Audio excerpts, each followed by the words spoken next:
لحظة عفو والد حنين البكري عن قاتل ابنته حسين هرهرة قبيل لحظة من تنفيذ حكم الإعدام. إليكم تفاصيل الخبر، ولكن فضلا قبل ذلك الاشتراك بالقناة. لحظات مؤثرة شهدتها ساحة الإعدام في السجن المركزي بمديرية المنصورة بعدن، حينما فاجأ المواطن إبراهيم البكري الحاضرين بالعفو عن قاتل ابنته حنين قبل لحظات من تنفيذ حكم الإعدام.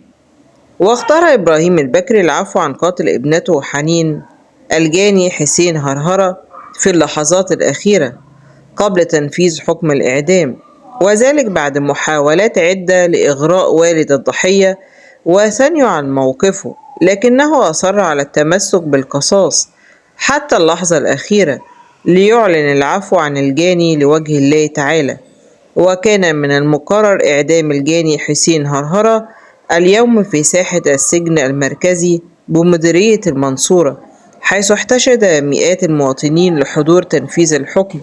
وكانت الطفلة حنين البكري قد قتلت على يد حسين هرهرة بينما كانت في سيارة والدها في يوم عرفة العام قبل الماضي أمام مركز تجاري بمدينة عدن. وبكان تاني من الخبر، بشكركم على حسن استماعكم والسلام عليكم.